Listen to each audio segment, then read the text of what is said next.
at may bigay galit dun sa nilabas na report nitong DOJ panel tungkol sa pagkamatay ng kasama nating si Leonard Co, si Julius Borromeo at Sofronio Cortez.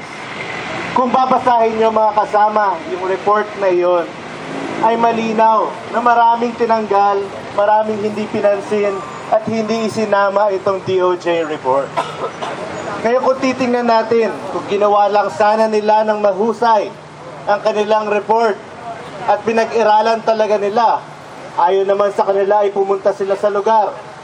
Saan manggagaling yung ibaba o yung lower ground na sinasabi nila kung sila Leonard mismo ang nandoon sa lower ground? Saan manggagaling yung mga bala na sinasabi nila 41 meters away ayon mismo sa NBI? Kung si Leonard at ang kanyang mga kasamahan ay 40 meters away mula sa militar. Kung pagsasama-samahin natin ito, mismo ayon sa DOJ report, ang pinagkakamalan ng armadong militar na NPA ay sila Leonard Co, Sofronio Cortez, Julius Borromeo, Ronino Gibe at si Policarpio Balute.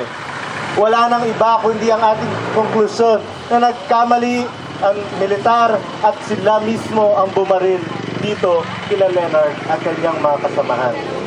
Ngunit bakit kayang-kayang hindi pansinin at isang tabi ng DOJ itong mga ganitong ebidensya? Yun ang gusto nating malaman at yun ang gusto nating bigyan linaw sana.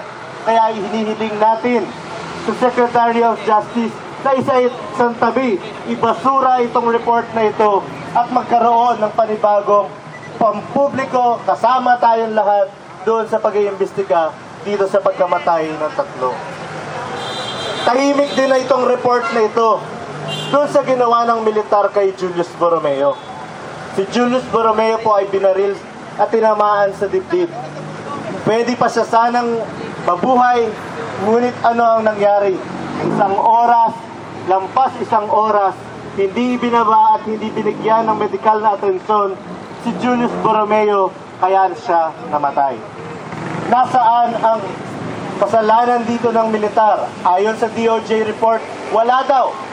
Pwede na lang bang ganun at wala silang kulpabilidad o wala silang kasalanan sa pagkamatay nitong tatlong ito?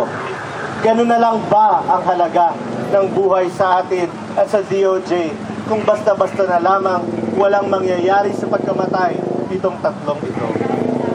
Itong impunity o tinatawag nating basta na lamang silang nakakapatay ng walang parusa ay tila umiiral pa rin sa ilalim ng administrasyong ito. Yung impunity na nagdala sa atin ng napakadaming namatay, lampas ng libong namatay sa nakaraang rehimen, ay tila pinapayagan pa rin ng gobyernong ito.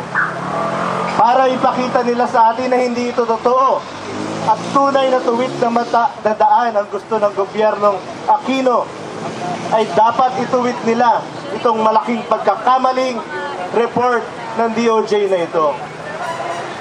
Naniniwala tayo na makikita natin ang katotohanan at hustisya kung ipipilit natin at ipaglalaban ito.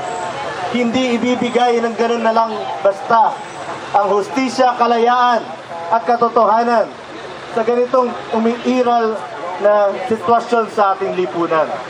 Kaya tayo, ang panawagan natin, ang hustisya pa kay Leonard Co, ipaglalaban natin mula paano kanyang pagkamatay hanggang sa makamit natin itong tagumpay na magkaroon ng tunay na hustisya para sa ating mga kasamahan. Maraming pong salamat at magandang umaga muli sa inyo.